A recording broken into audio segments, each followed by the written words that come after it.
another big week ahead as the Boilermakers travel to Holly Springs, North Carolina to take on Niagara. Purdue does so coming off a 4-game sweep against Stephen F. Austin down in Sugar Land, Texas. I'm Kyle Charters on This Week in Purdue Baseball with SID Ben Turner and the head baseball coach Greg Goff. It was a great weekend. You can't argue with 4-0. You won the first 2 games, the doubleheader and the season openers on Friday, doing so with pitching and defense. You wanted to see the offense come out then the next couple of days and get rolling, and it certainly did, putting double-figure numbers on the board on the victories on Saturday and Sunday. They did, Kyle. You know, I thought Stephen F. ran some really good arms out there those first few games. I thought their starters were really good, and their bullpen was solid. And, you know, as I was telling Matt, the head coach at Stephen F. the next day, we were very fortunate. You know, they had bases loaded, nobody out, and, you know, Carter ended up, you know, punching the side out. And we had another opportunity. I think bases loaded, 1 out, and we got out of that. So, you know, baseball is a fickle game, and, you know, they get a hit there or two, it's probably a different outcome. So just really thankful our guys were able to really, I thought, persevere through some tough innings, and then we got on the better side of things on Saturday and Sunday with our offense. Yeah, in that game 1, you were able to get out of that tough situation, as you mentioned, with Carter Dorn. And then Michael Vallone, who we'll talk to during our player feature segment, comes in, a first-year pitcher, transferred in to West Lafayette. I personally didn't know a lot to expect there, didn't know what to expect. And, man, he really came in and worked quickly, attacked batters, gave you some really quality 5 innings, faced the minimum before coming out there after the air to start the next inning. But what a performance by him to sort of get you guys off to a good start on Friday. Well, it was, you know, especially early in the year, the way we piggyback guys, you know, I think it gives us an opportunity to be successful. And Michael is a tremendous young man that we were fortunate enough to get out of the portal. And just can't say enough about him. And really, you know, when you know, after you get through the weekend and you got to evaluate where things are, it doesn't surprise me that a guy like Mike Vallone has that success. I mean, he has been one of the greatest teammates that we have on our team. He is so appreciative of being at Purdue.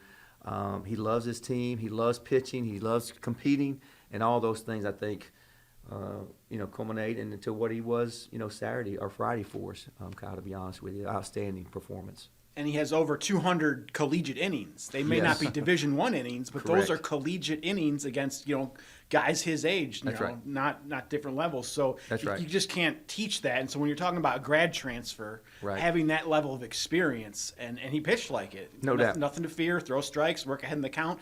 Pitching is pitching, regardless of the level, right? That's right. Well, there's no doubt. I mean, you look at most Division I programs today. There are a Division II or Division III player on most every Power 5, Power 4 schools now. You know, and pitching is pitching. You're right, and you got to hit people out. And the numbers he put up the last few years is unbelievable. And we are fortunate to have him, and thankful that he's here. Not only the pitching part. I just can't say enough about what he brings to our team. He's the energy bus in the dugout when he's not pitching.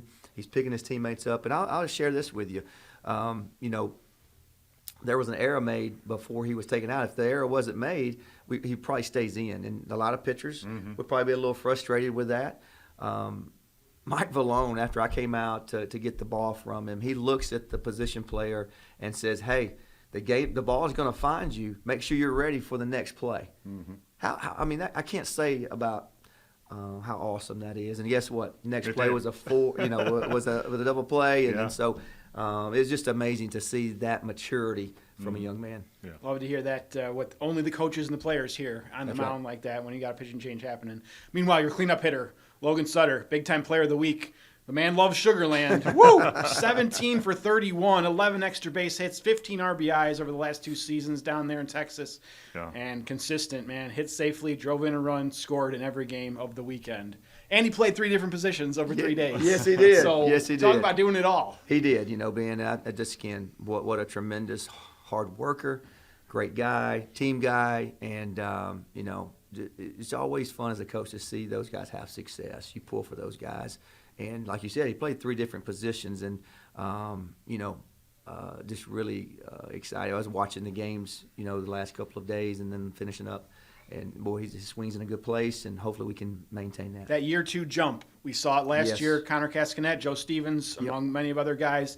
But for the transfers, especially those that have come through the JUCO route, Yep. you talk about that year 2, Yep. and here he is in year 2. There's no doubt, and you see it. I've seen it my whole career from the amount of junior college players that I've had. That year too, they're just so much more confident. They've had another year in the weight room in the summer and all those types of things. And I mean, Logan, he changed his body. I mean, just like Cascanet and those guys, Joe and those guys last year. I mean, he is strong and physical, and feels good about where he's at. You know, a couple of years ago, you had a guy transfer in that brought with him a lot of expectation, that being Lucas Cook. He gets hurt. He suffers some other minor injuries. He has to set out all of last year. He was eager and ready to go when you got him in there on Saturday for sure, and hit the ball very well. And it didn't look like it was fluky either. He looked improved from a couple of years ago in his at-bats, I thought. And Lucas Cook just was outstanding. I think 4 extra base hits in his 10 at-bats. He was really good. He was, and again, we have some depth. And so he's worked extremely hard, didn't play last year, and really paid his dues. Cam getting off to a great start the first two games, and Lucas sat there for 2 games and was a great teammate. And I can't say enough about all those types of things I think are really, really important when you have a lot of depth that we do. And so was very, those guys have a great relationship. They encourage one another. And so, we put Lucas in there and gave him an opportunity, and he took full advantage of it. So we got 2 great shortstops. Lucas can move around some different spots as well. But that's my job, which is always a difficult one, but I'd rather have that than on the other side. Some of your new guys really showed up. Sergio DiCello, Avery Moore, C.J. Richmond all had their moments. In particular, the man behind the plate, I think DiCello really had a good weekend. He was great defensively, threw a couple of guys out, really showed off that arm. Obviously, hit the ball really well, including a home run at the plate. Man, he and those newcomers were pretty good. They were, and you never know till you start playing outside competition how kids are going to respond to it. Some excel, some maybe not so much. And I was just so excited to see just the energy he brought. I don't know if you guys felt it up there in the press box or whatever, but just the energy of him and the pitcher, just really demanding the ball where he wanted to. And, when you have a switch hitter like him, you don't know right-handed, left-handed. And if I would have said, he would be better right-handed than left-handed in the games, I would probably say no. But he was better right-handed than left-handed this weekend, because, he faced a lot more left-handed. But he just brought so much to the table. But again, Houston Russell's another guy that we brought in from a transfer in from Oklahoma. I mean, he went 2 for 3 and played, pretty well as well. So, I'm very thankful that, we have some depth and we got to continue to work and get better as this week starts. Sergio is pure energy, and it feels like he loves playing the game, and you got to love to see that. Switching catcher, that feels like a unicorn. They're pretty rare. Yes. I haven't come across a lot of them in over 20 years of college baseball. I assume maybe the same for you as well. Yep. They worked with a pitching staff, he and Houston. You sent 4 returnees to the mound as starters. It had been since 2019, so before the pandemic, before the transfer portal really changed things. Right. Where every starting pitcher the first weekend is a returnee, so it feels like that's a little bit rare. Right. CVA, we are very familiar with what he did last year. He goes 6 strong. Thought Easton Story was probably the most encouraging of all your starting pitchers. The way he pitched, the command especially, was really sharp. After that was an issue at times last year. And even Braden Olson, 6 up, 6 down in his first 2 innings Sunday. Right.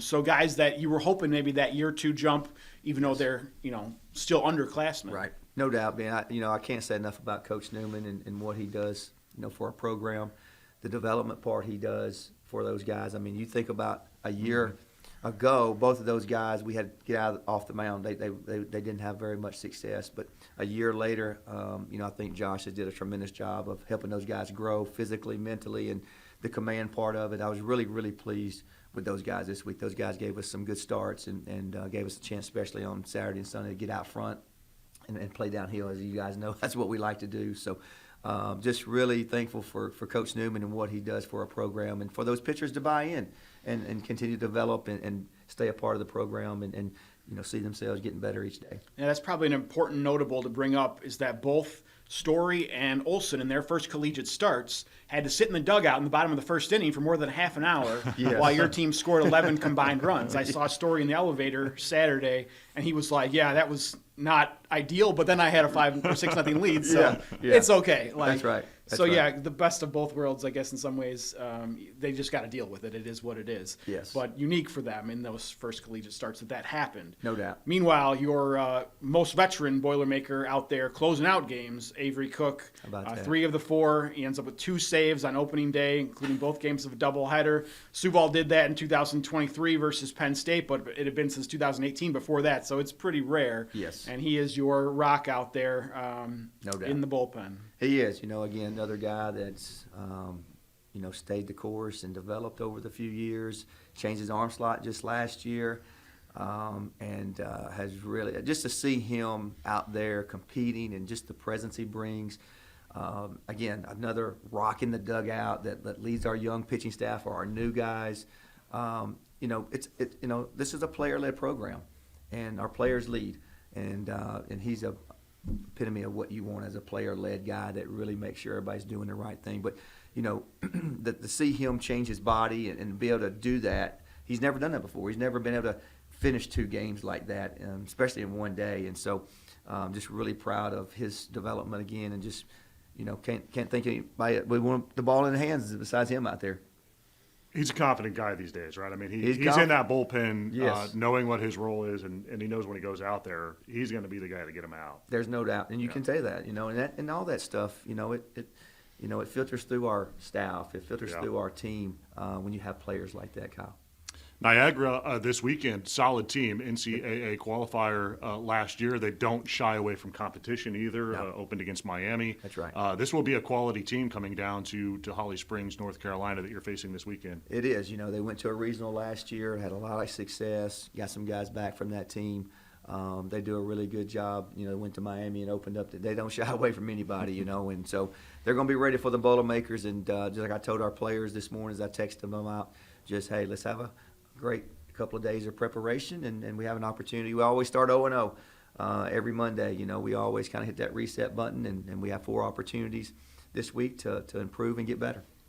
You have a bunch of newcomers on the team, so it will be the first trip for a lot of them to Holly Springs. But for others, like it was last weekend to Sugar Land, a return trip, a familiar location, especially here over the next couple of weeks. I think you told me over the weekend that you sort of rely on some of those veterans who have been around to show the guys around and how it is and where things are. Maybe the same for this weekend. There'll be some familiarity to the ballpark. No doubt. As you walk in there, as you guys know, you'll see the Purdue emblems and all that stuff. It's another home series for us, and I just can't say enough, guys, about Sugar Land and how they host us and what they do. But our fans, I mean, so many people showed up this weekend. It was unbelievable. Maybe the largest crowd since we've been going down there of playing. I just want to thank the fans and some of the former players that came and were able to see those guys. It just meant a lot to me for that. And looking forward to the same thing at Holly Springs. As you go back to those places, you get to see those people you only see once a year. So I'm excited about it. Let's keep it rolling. Thanks, Coach. All right. Thank you. All right, let's take a break. We'll come back. We'll talk to the relief pitcher, veteran Michael Vallone. We'll do that coming up next on This Week in Purdue Baseball. Welcome back to This Week in Purdue Baseball. Kyle with Ben, along with newcoming pitcher Michael Vallone, a newcomer but a guy who has been around collegiate baseball for a long time. Four-year player that is at Division III DePaul, just down the road. You come up here, you get into the very first game, and you go 5 innings, 15 up and 15 down. Your team gets a victory. I don't know that you can ask for much more than what you got from game one. Yeah, no, it was great. It was a lot of fun. I'm trying to remind myself to enjoy it being the moment. You know what I mean? That's what I try to tell myself for a while. Did you feel pretty comfortable? I mean, you're playing in a AAA park. You're playing in a higher division of baseball than what you've experienced. Obviously, you had a ton of success at DePaul. How much nerves were there early, or did you feel like, hey, this is my role, pitching, sort of travels. If you can pitch, you can pitch. If you can pitch, you can pitch. Yeah, I felt pretty good. I feel like when I got to the mound, it was one of those things, sometimes it feels far away, sometimes it feels close, and I felt pretty good when I got there. And I think I credit that to just all the preparation we've done. You know what I mean? If you're not nervous, you don't care. But you kind of are able to shut those nerves off and just kind of, focus on the present moment, do what you got to do. Maybe you could expand a little bit on that pitching is pitching, regardless of the level type of mindset. We talked to Coach Goff about that momentarily a few minutes ago as well. You know, if you can work ahead in the count, you can locate your pitches, you can change speeds, you can have success at any level, correct? For sure. Hitting's hard. You know, hitting's hard. The best guys are hitting, 300. If you have a guy hitting over 300, he's a stud. So, if you can work ahead in counts, getting those tough counts to hit, locate your spots, trust your defense, which we have an elite defense. It makes things a lot easier. So what have been some of the adjustments so far this year here at Purdue when it comes to how you approach the mound?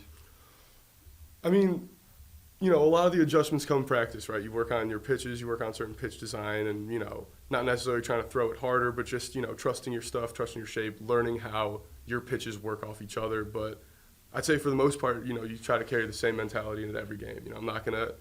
I was very successful at DePaul, so I'm not going to try to change up what I do for the most part. I want to get up there. I want to stay in a good tempo. I just want to run it, run my fastball in there, try to get some swings. Was there any difference between, coming in out of the bullpen and being a starter?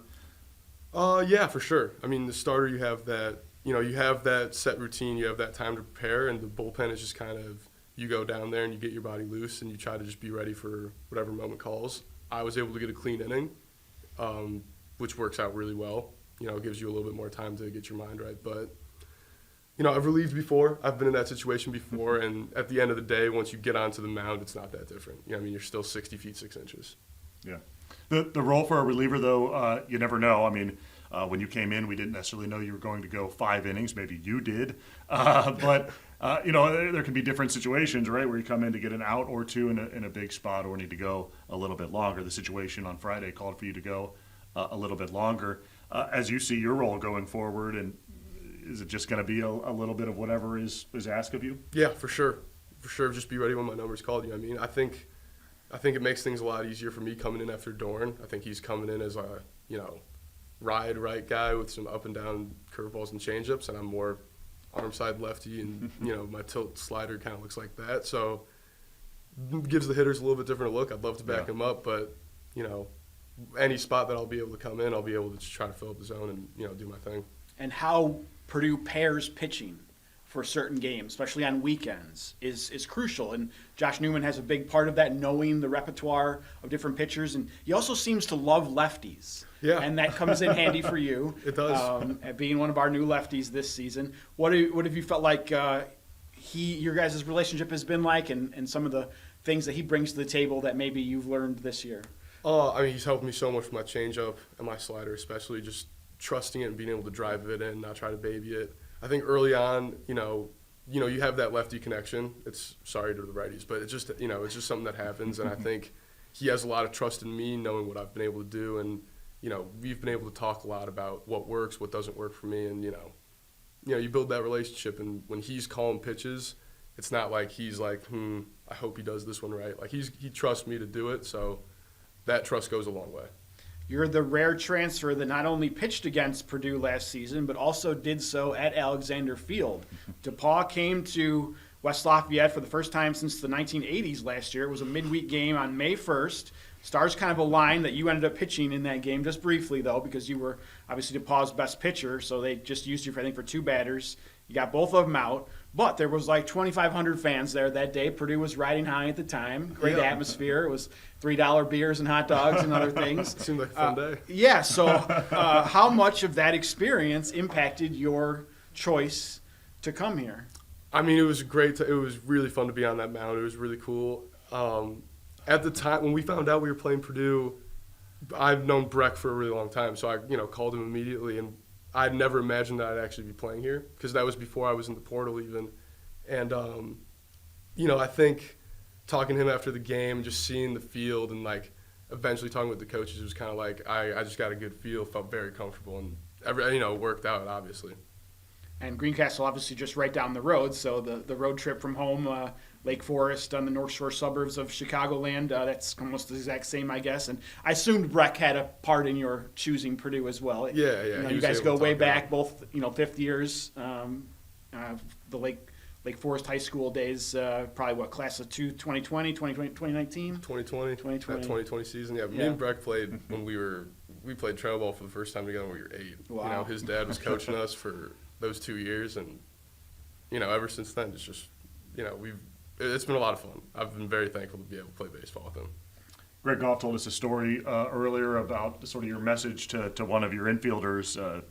An error started the ninth inning, or you might have closed out the game, and when Greg came out to take you out, you had a message, I guess, of sort of encouragement to the infielder to tell him that, you know, baseball knows, and maybe to be ready for the next one. As it turned out, started the double play of the very next batter. Yeah, TG. I mean, he was picking me up all game. You know what I mean? That's a dude. He's so solid there, and you know, you trust that he's going to make those plays. And that the error that he made, it was such a tough play. You know, it was in the hole. The dirt was beat up. It was a tweener hop, and you know, Avery Cook's coming in. The ball was going to be on the ground probably a lot, and looked at him and said, you know, the ball's going to find you, and the ball found him. You know, the game knows. It just happens like that. Maybe I didn't believe it, but just one of those things that you got to say, you know. Do you try to sort of maintain a positive attitude? Do you see that sort of as your role when you're not out there, whether it be with some of the other guys in the bullpen or in the dugout or wherever, because you know that, you know, the game can be one that beats you up a little bit. For sure. As you mentioned, you know, if you're in the lineup, you're getting out more than you're getting on. You try to maintain that sort of attitude with guys? For sure. It's a game of failure, you know, and like, we've all been in it together. We've all been working so hard together. We've been through it. So you just pull for everyone. You know what I mean? You just want everyone to do the best they can, not just to win, but just, you know, You know what it feels like to have that personal success, and you want the other guys to have that for sure. Who would you highlight among some of your new teammates this year as a Boilermaker as kind of tough matchups for you, whether it's in fall ball or preseason scrimmages, that when you see them coming to the plate, you're like, oh, that's not my my ideal guy to face? I love going against CJ. I didn't get a lot of opportunities to. He's great, you know what I mean? And just being able to talk to the game about him, because he's such a smart hitter, him and Brandon Anderson too, and just crowds the plate, and they just have such good approaches. I think Cam Gasser is a really tough at-bat, and he shouldn't be for me, but he's a really tough at-bat sometimes. And right there, that's 3 lefty-lefty matchups that you're coming with at the top of your head. You would think those favor you. You would, and you know, they should, but those guys are just so locked in and so tough to face. You know, I mean, you got guys like Sutter too, who, you know, Sutter stands off the plate a little bit, and you know, for me with that fastball running away, you kind of think that I'm gonna be able to get it there, but sometimes that's what he's looking for, and he can really hammer it the other way. You know what I mean? So, haven't been able to face everyone. Would love to, you know, get those opportunities, but those lefties, man, those are guys that I should be able to beat, and they're just tough. What about Breck? I think every at-bat that me and Breck have had, it's been 2 fastballs, and he hits a deep fly ball. And I think that might be every at-bat we have until we stop playing baseball. I think that's just how it's going to go. I'm not going to throw him anything else. He knows it's coming, and hopefully he hits it somewhere. I don't know. All right, most looking forward to this season. Playing Minnesota inside the Vikings Stadium, or the trip out west to Seattle, a place that Purdue baseball's never been. It's hard to say which one I'm looking forward to more. I think Minnesota will be really cool, you know, in a football stadium like that. And my cousin lives up in Minnesota. He'll be able to go and be able to see him and stuff like that, and that'll be fun. But in Washington, that's just, you know, a completely different place. You know, playing baseball on the West Coast is just so interesting. It could be a really fun experience. I've seen pictures of that field too, and it looks great. You know what I mean? It looks like a great backdrop. Considering your hometown is Lake Forest, the home of the Chicago Bears practice facility, safe to say you're a Bears fan. I am. I'm not a huge football guy. You know, I was pretty bought in with the Bears this year. I haven't really been in a long time. I haven't really How'd been. that go for you?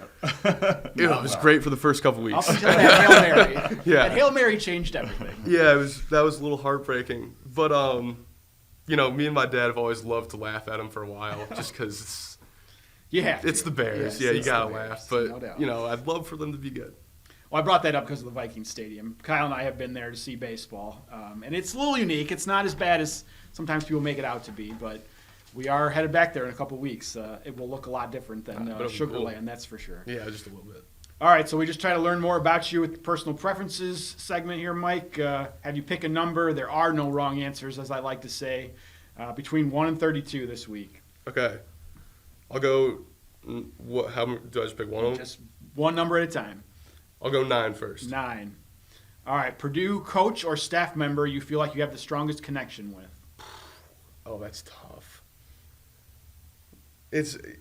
I don't want to pick someone that, and then someone else can be like, "Wow." You know what? I will say that maybe not the strongest relationship with, but Hunter Roberts and all the team managers, I think I really appreciate what those guys do, and those guys are always, and the girls that are the team managers for us, they hold us together, man. You know what I mean? They're our glue, and they just do so much and take so much stress off of us, take so much time away from us, or help us with so much time. So I'll give them a shout out. Well said. Hunter and his crew are definitely the unsung heroes of everything that happens with Purdue baseball. 100%. All right, between 1 and 32, don't pick 9. I'll do 31. 31, your number, correct? Yep. All right, top sports moment prior to Purdue. My personal one? Yeah. Or, it can be a pro sportsman, I guess. The White Sox won the World Series. Well, I would put that on very high on my list. I So think you and I are. when I think my freshman year I threw a no-hitter, and I'll remember that one for a while. You know, it was.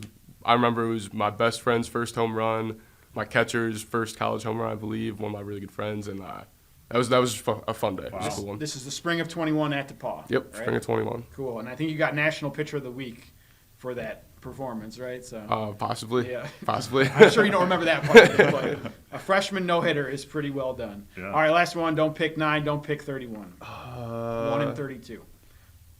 15. 15. Favorite video game or video game system? Are you a gamer? I'm not a gamer. I grew up playing like sports games. I think NBA 2K16 holds a really special place in my heart, Okay. and I'll stick with that one. I'm gonna say it, and I'm gonna leave it. Not try to talk too much more about it. Fair enough. Sounds good. Well, Niagara this weekend down at Holly Springs. How do you guys keep it rolling after the 4-0 start? I mean, you celebrate and you enjoy it while you can, but it's a new week. You go into the week 0-0 and hungry for more, and just you come in with the same mentality you did last week of just you're not just trying to win, you're trying to play your game and beat the brakes off these guys. Yeah, sounds good. Mike, nice getting to know you.